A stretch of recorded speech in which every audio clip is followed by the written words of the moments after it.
Hello बच्चों, कैसे हैं आप लोग।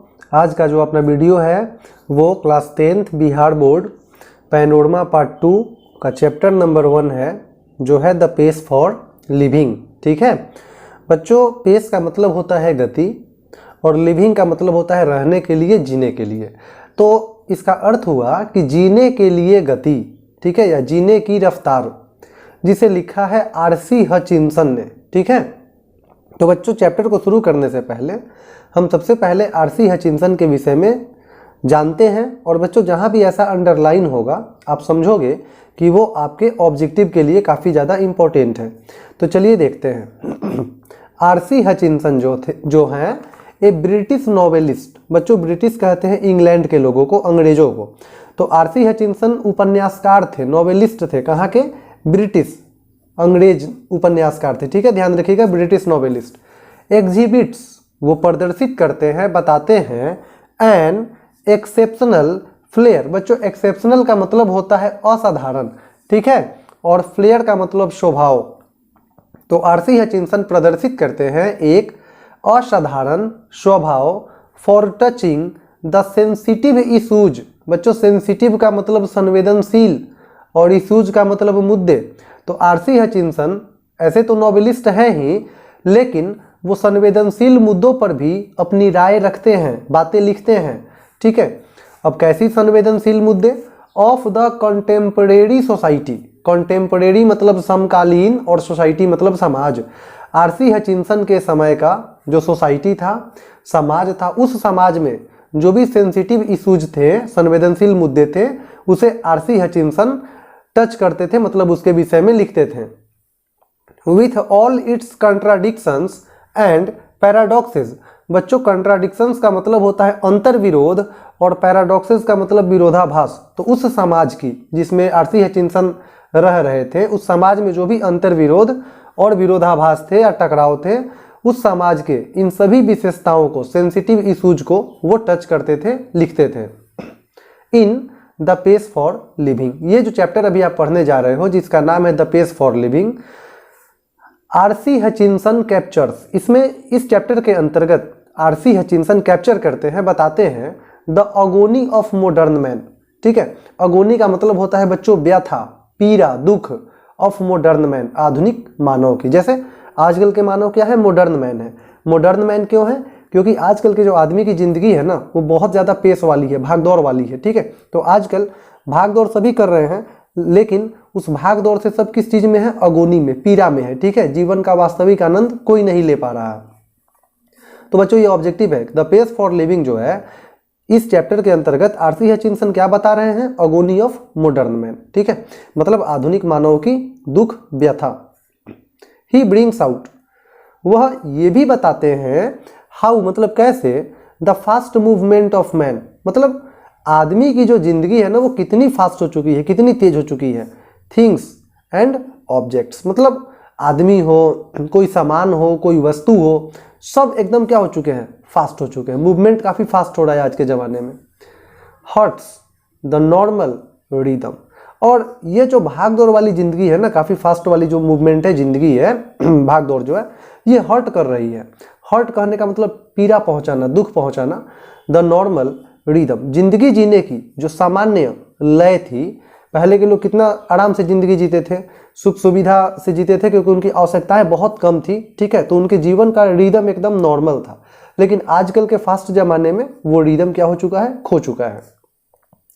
And exerts undue pressure. बच्चों अनड्यू का मतलब अनावश्यक, और आजकल के जो व्यक्ति है ना, अनड्यू प्रेशर, अनावश्यक दबाव में है। ऑन मेन, वो प्रेशर मनुष्यों पे है, मतलब आदमियों पे, औरतों पे, एंड चिल्ड्रन, बच्चों पे, सभी जो है आजकल अनावश्यक दबाव में है, प्रेशर में है। ठीक है, किसी के पास किसी के लिए समय नहीं है। तो चलिए बच्चों ये चैप्टर हम लोग शुरू करते हैं। आई सॉ, देखो यहाँ पे आरसी हचिंसन बोलते हैं, I saw a play in Dublin. मैंने डबलिन में एक नाटक देखा। प्ले मतलब नाटक, तो याद रखिएगा नाटक कहाँ देखा था उन्होंने? डबलिन में। नॉट लॉन्ग एगो, ज़्यादा समय पहले नहीं, अभी हाल ही में देखा। इन विच, जिसमें द चीफ कैरेक्टर, बच्चों चीफ कैरेक्टर मतलब मुख्य भूमिका, उस नाटक में जिसने मुख्य भूमिका निभाया था वो था एन एल्डरली कॉर्न मर्चेंट, एक बूढ़ा, कॉर्न मतलब अनाज और मर्चेंट मतलब व्यापारी।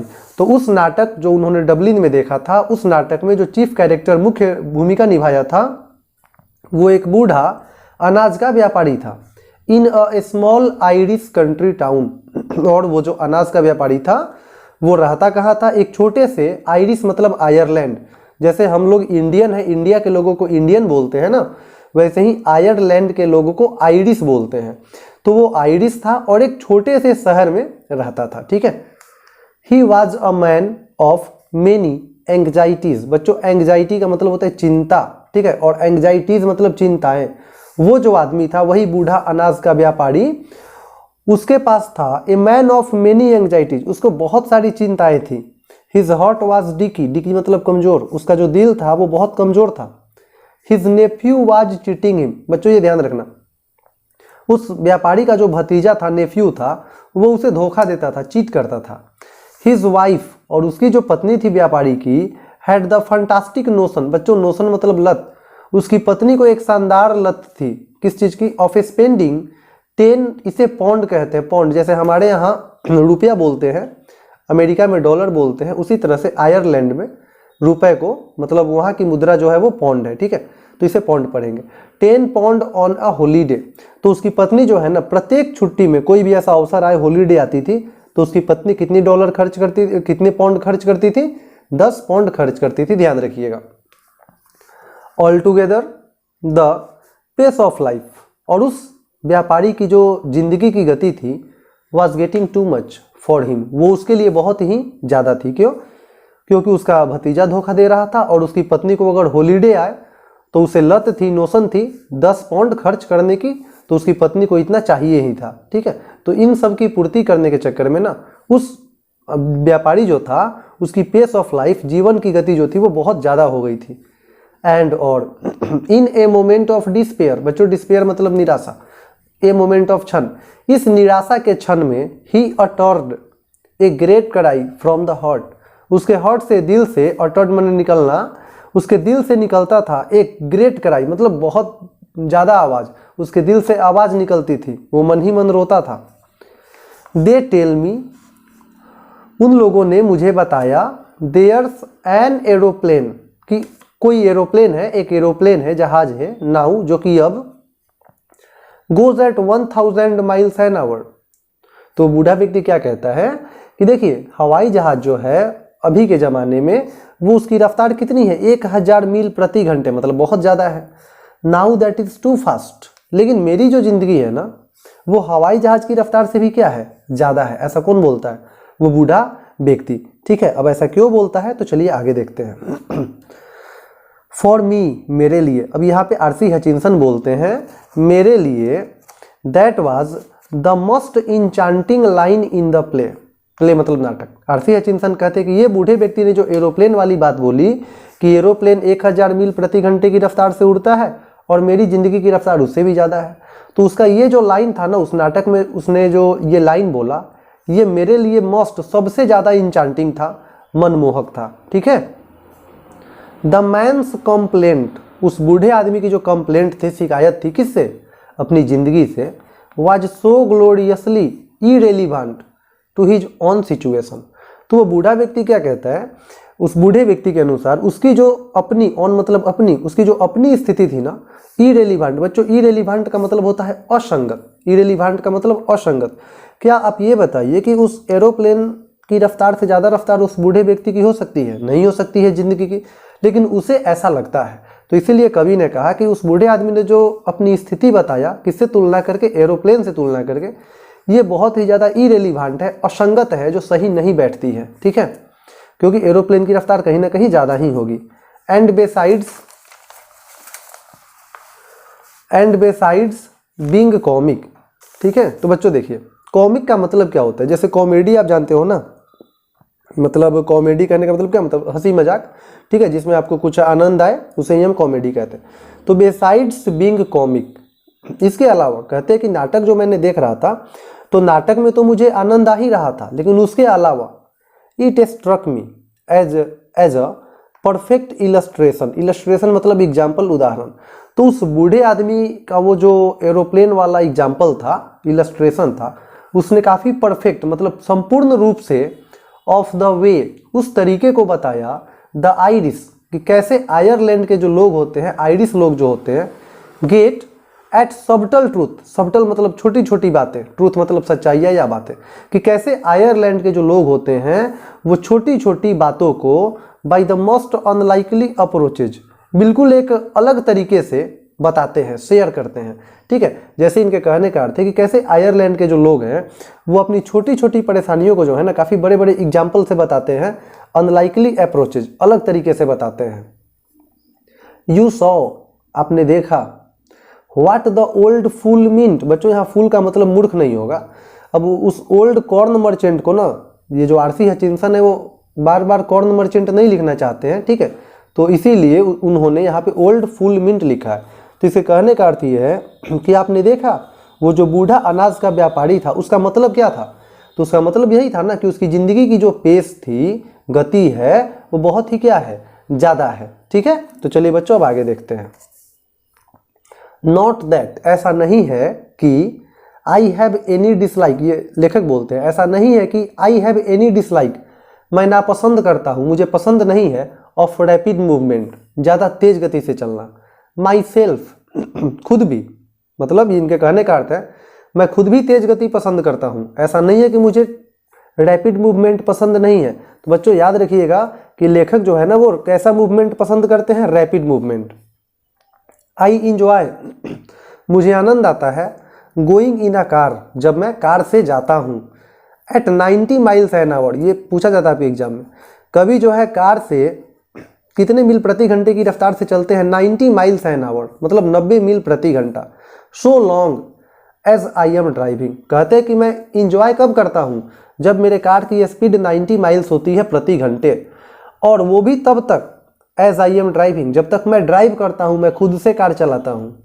And so long as it is not my car, और तब भी जबकि वो मेरी कार नहीं हो। मतलब कभी को आनंद कब आता है, कार दूसरी की हो और वो कार कितने मील प्रति घंटे की रफ्तार से चले, 90 माइल्स प्रति घंटे की रफ्तार से चले। ठीक है, आई अडोर द मशीन्स, कहते कि मैं भी मशीनों का सम्मान करता हूँ, मुझे भी मशीन पसंद है। That hurl you about at Battersea, बच्चों बैटरसी एक पार्क है, ठीक है, बैटरसी क्या है, कोई जगह है, कोई पार्क है। कहते हैं कि मैं वो जो कार से जाता हूँ ना, मैं कहाँ जाता हूँ, बैटरसी जाता हूँ। बैटरसी ये लंदन मतलब इंग्लैंड में पड़ता है। ठीक है, टू डाइन इन लंदन, बच्चों डाइन मतलब होता है खाना खाना, dining. To dine in London, कहते हैं कि देखो आजकल की दुनिया में यदि गति है तो देखो गति से फायदा भी है। टू डाइन इन लंदन, आप लंदन में खाना खा सकते हो। एंड लंच इन न्यूयॉर्क, और फिर न्यूयॉर्क में आप क्या कर सकते हो, लंच कर सकते हो। ठीक है, नेक्स्ट डे, अगले दिन, न्यूयॉर्क बच्चों अमेरिका में पड़ता है। देखो तो यहाँ पे वो लंदन में भोजन करेंगे, फिर उसके बाद कहाँ, न्यूयॉर्क में, नेक्स्ट डे अगले दिन। ठीक है, सीम्स टू मी, मेरे लिए, सीम्स का मतलब प्रतीत होता है, ए मोस्ट सेटिस्फैक्ट्री एक्सपीरियंस, एक बहुत ही संतोषजनक अनुभव। ठीक है, मतलब सोचो क्या पहले के जो व्यक्ति थे वो उनके लिए इतना संभव था कि लंदन खाना खाएं और फिर अगले दिन न्यूयॉर्क अमेरिका में खाना खाएं, ऐसा तो पहले के ज़माने में संभव नहीं था, लेकिन अब वो संभव है। किसकी वजह से, पेस की वजह से, गति की वजह से। ठीक है, I admit it excludes all the real pleasures of travel. ठीक है, देखो क्या बोलते हैं, आई एडमिट, मैं मानता हूँ, इट एक्सक्लूड्स, इसमें शामिल नहीं करता हूँ या शामिल नहीं होता है, ऑल द रियल प्लेजर्स, जितने भी वास्तविक आनंद होते हैं ना, ऑफ ट्रैवल, यात्रा के। कहने का अर्थ है कि देखो अगर आप तेज गति से चलोगे ना तो आप रियल प्लेजर नहीं ले पाओगे, वास्तविक आनंद नहीं ले पाओगे। किस चीज़ का, ट्रैवल का, यात्रा का। द सॉर्ट ऑफ फन, बच्चों सॉर्ट ऑफ का मतलब प्रकार का, जिस प्रकार का, फन, फन मतलब आनंद, यू गेट, आप पा सकते हो, फ्रॉम ए कंट्री बस इन समरसेट। समरसेट कंट्री बस बच्चों जो अपना वो कंट्री बस कहते हैं, जैसे आप कहीं टूर पे जा रहे हो तो टूरिस्टों को लेके जो बस जा रही है, सब जगह घुमाते घुमाते एक जगह से दूसरी जगह, तो वो काफ़ी आराम से चलती है, ठीक है, उसमें ज़्यादा पेस नहीं होती है, ज़्यादा गति नहीं होती है। तो वही लेखक कहते हैं कि आप कंट्री बस से जाओ, समरसेट से जाओ, या आप स्पेन जाओ, स्पेन देश का नाम है, बट लेकिन इट गिव्स यू, यह आपको देगा ए सुपरफिशियल सेंस ऑफ ड्रामा। बच्चों सुपरफिशियल मतलब एहसास, सेंस का मतलब समझ, और ड्रामा का मतलब वही होता है नाटक। तो अगर आप कंट्री बस से जाओगे स्पेन या समरसेट, तो आपको वहाँ पे एक सुखद एहसास मिलेगा, ठीक है। It was a sort of excitement, और उसमें आपको बहुत ज़्यादा एक्साइटमेंट आएगा, बहुत ज़्यादा आनंद आएगा, ठीक है। जबकि आप कम गति में जाओगे, आप आराम से जाओगे, ठीक है, तभी आपको ट्रैवल का रियल प्लेजर मिलेगा, यात्रा का वास्तविक आनंद मिलेगा, ठीक है। आवर एंसेस्टर्स, हमारे जो पूर्वज लोग थे, हैड टू डू विदाउट, ऐसा नहीं है कि वो कोई काम नहीं करते थे, करते थे, विदाउट, इसके बिना, किसके बिना, मशीनों के बिना, ठीक है। तो उस जमाने में लोगों की जिंदगी में इतनी तेज गति नहीं थी। एंड और we might just as well accept it gratefully, और जबकि हम लोग जो है ना, हम लोग एक्सेप्ट करते हैं, स्वीकार करते हैं मशीनों को ग्रेटफुली, काफ़ी खुशी से, ठीक है। और आजकल की स्थिति क्या है कि हमारा काम यदि मशीन ना हो तो होगा भी नहीं, ठीक है। नो नहीं, where speed becomes something unfriendly to me, कहते कुछ ऐसी भी जगहें हैं जहाँ स्पीड बिकम्स समथिंग अनफ्रेंडली, जहाँ पे गति मेरे लिए कुछ अनफ्रेंडली हो जाती है, अमित्रवत हो जाती है, जहाँ स्पीड मुझे अच्छा नहीं लगता है। अच्छा कब लगता है? जब उनकी कार 90 माइल्स प्रति घंटे की रफ्तार से चले और वो कार भी दूसरी की हो, लेकिन कहीं कहीं पे जो स्पीड है ना वो मेरे लिए अनफ्रेंडली हो जाती है, ठीक है।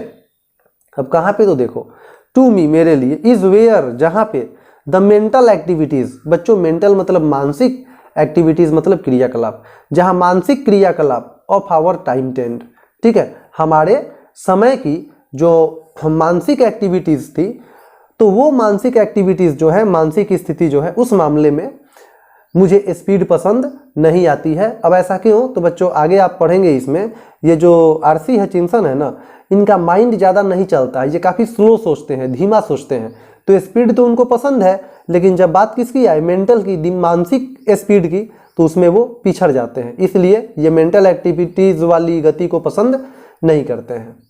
एज जैसा कि दे नेचुरली डू, वो प्राकृतिक रूप से कर सकते हैं, ठीक है, लेकिन वो ज़्यादा तेज नहीं सोच पाते हैं लेखक। To follow the pace of the machines, और अगर लेखक ऐसा सोचें कि मशीन का जो गति है, अगर हम उस गति को क्या करें, फॉलो करें, उसी तरह मेरी भी दिमाग की गति हो जाए, तो लेखक के बस की ये बात नहीं है, वो उतना तेज सोच ही नहीं पाते हैं, ठीक है। अब वही बातें वो आगे बता रहे हैं, देखिए। I speak with prejudice, prejudice मतलब बच्चों होता है पूर्वाग्रह, पहले से ही बात को जान जाना, ठीक है। कहते हैं आई स्पीक, मैं बताता हूँ, विथ प्रेजुडाइस, पूर्वाग्रह से या पूर्वाग्रह के साथ, बिकॉज क्योंकि, आई बिलोंग, मैं संबंध रखता हूँ, टू द ट्राइब, उस समूह से, उस जाति से, ऑफ स्लो थिंकर्स, जो धीमा सोचते हैं, देर से सोचते हैं। बच्चों ये पूछा जाता है कि लेखक जो है बिलोंग करते हैं कैसे ट्राइब से, तो स्लो थिंकर्स से, धीमा सोचने वालों से, ठीक है, इनका दिमाग ज़्यादा नहीं चल पाता है। दोज, वैसे लोग, हु आर कर्स्ड, बच्चों कर्स्ड का मतलब होता है श्रापित, with l' esprit de l' escalier, बच्चों इसका मतलब होता है कि मतलब किसी भी बात का ना बहुत देर से उत्तर सोचने वाले, ठीक है। जैसे मान लो कोई बच्चा है, किसी को क्वेश्चन दिया गया, कोई बच्चा फटाफट बता दिया, कोई कुछ देर बाद बताया, तो जो बहुत देर से सही उत्तर सोचता है ना, उसे हम कहते हैं L esprit de l' एस्केलेरेट।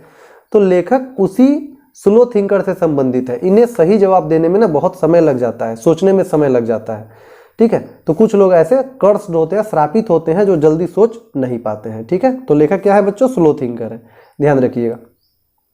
People who light on the most devastating repartee about 4 hours after the party is over, कहते हैं, और ये जो लोग होते हैं जो स्लो थिंकर होते हैं, या कभी जिस ट्राइब से, जिस समूह से संबंध रखता है, ऐसे लोग जब पार्टी ओवर हो जाती है, पार्टी खत्म हो जाती है, उसके आफ्टर 4 hours, 4 घंटे के बाद भी, 4 hours आफ्टर, 4 घंटे के बाद भी री पार्टी, वो पार्टी के विषय में क्या करते रहते हैं, सोचते रहते हैं, ठीक है। उन्हें पता नहीं रहती है कि पार्टी क्या हो चुका है, ओवर हो चुका है। ठीक है, I am one of those, कहते हैं लेखक कि मैं उनमें से एक हूँ, हु आर ग्रांटेड, जिसकी ये गारंटी है, ये निश्चित है, to get the lowest marks in any intelligence test.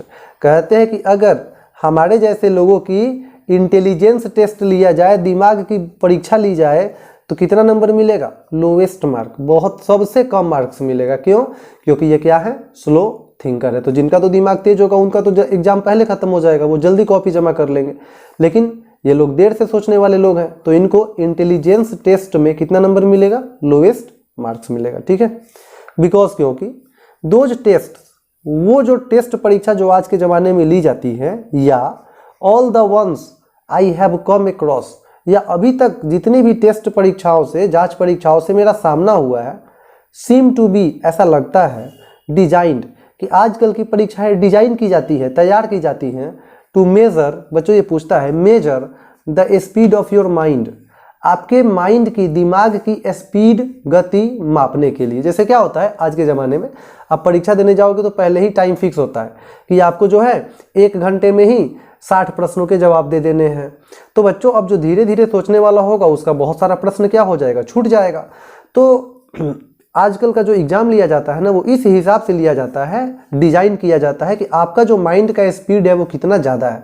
तो क्या नापा जाता है? क्या मापा जाता है? Speed of your mind. ठीक है, मोर देन एनीथिंग एल्स, इससे ज़्यादा कुछ नहीं। ठीक है, तो आजकल का जो क्वेश्चन सेट किया जाता है वो आपके माइंड की स्पीड को मेजर करने के लिए ही क्वेश्चन डिजाइन किया जाता है। ठीक है, ऑब्वियसली, स्पष्ट रूप से, वी स्लो थिंकर्स, हम लोग तो चूंकि स्लो थिंकर है, धीमा सोचते हैं, लेखक कहते हैं, आर टेरिबली हैंडीकैप्ड, वो आज के ज़माने के हिसाब से ना टेरिबली, भयावह रूप से हैंडीकैप्ड है। हैंडीकैप्ड मतलब बच्चों विकलांग होता है, लेकिन यहाँ पे हैंडीकैप्ड का मतलब होगा अक्षम, जो सक्षम नहीं हो।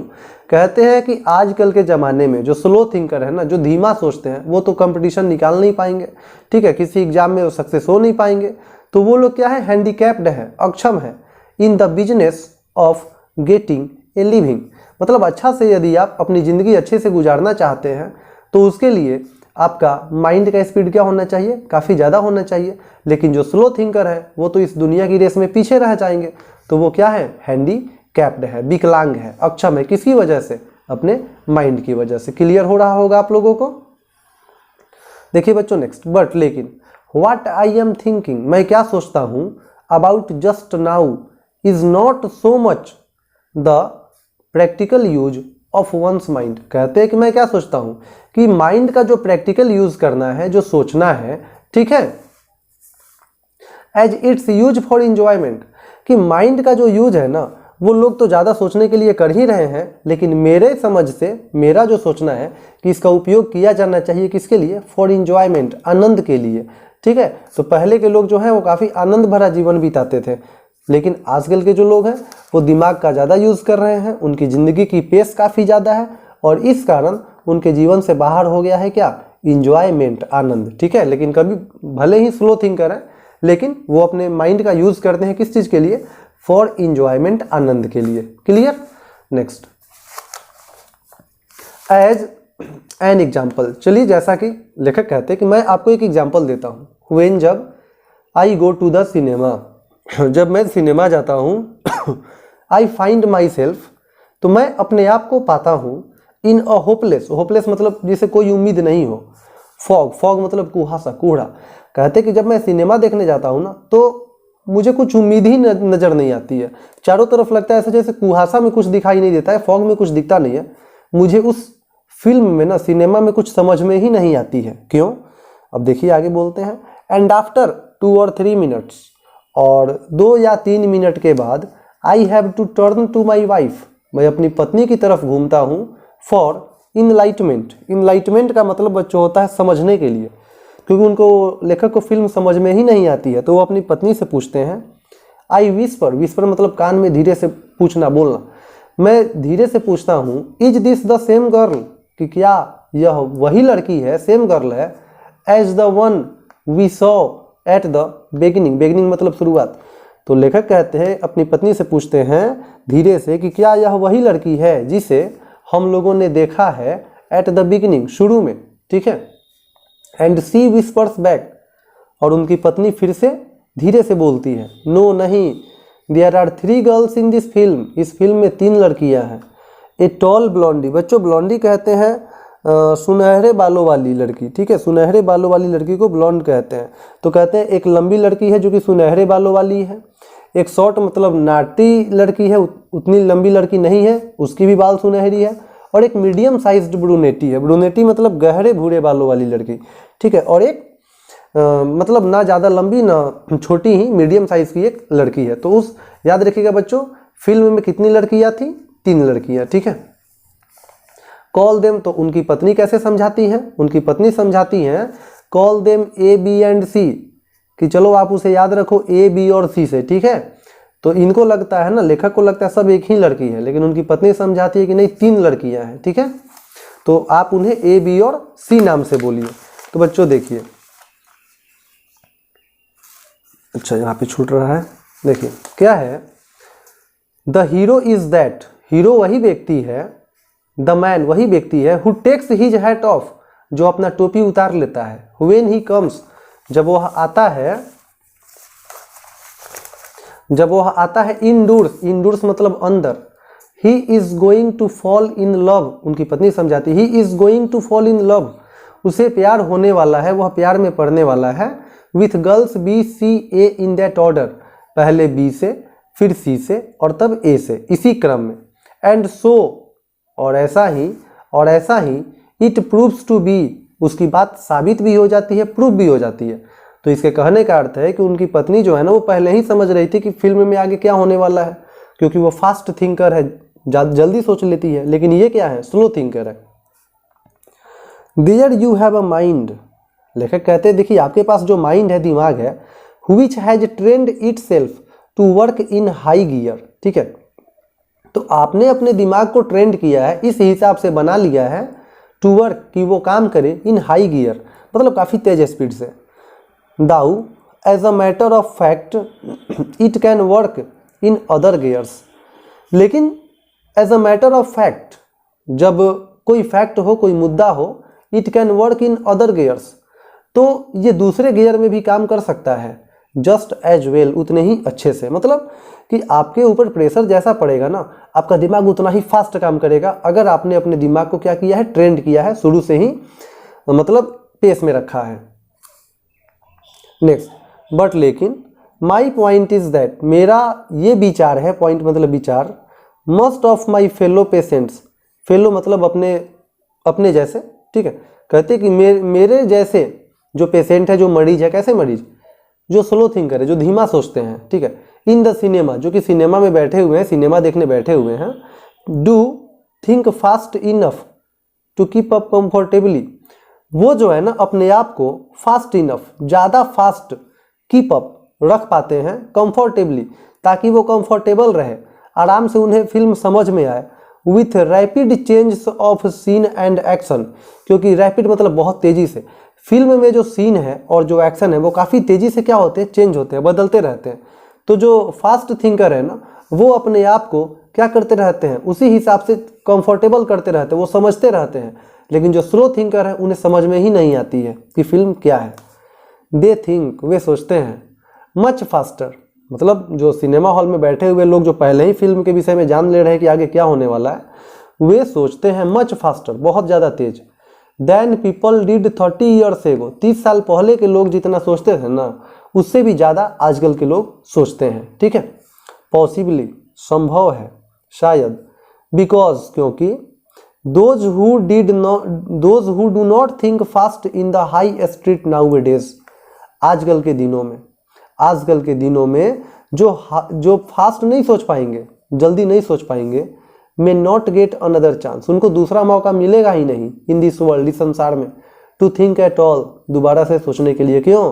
क्योंकि आप कुछ सोच रहे हो पाने के लिए, ठीक है, आप धीरे धीरे सोच रहे हो, तब तक कोई दूसरा आके आपकी जो मंजिल है उसे प्राप्त कर जाएगा और आपको सोचने का फिर दोबारा मौका नहीं मिलेगा। तो बच्चों, अगर आजकल का नाउ डेज मतलब आजकल की दुनिया में आपको कम्पीट करना है, तो आपको भी सोचना पड़ेगा कैसा, फास्ट, और यही है द पेस फॉर लिविंग, जीवन जीने के लिए गति, ठीक है। यदि आपके जीवन में गति नहीं रहेगी, आप फास्ट सोच नहीं पाइएगा, तो फिर आप लाइफ में सरवाइव नहीं कर पाइएगा, ठीक है। तो ये रहा अपना चैप्टर।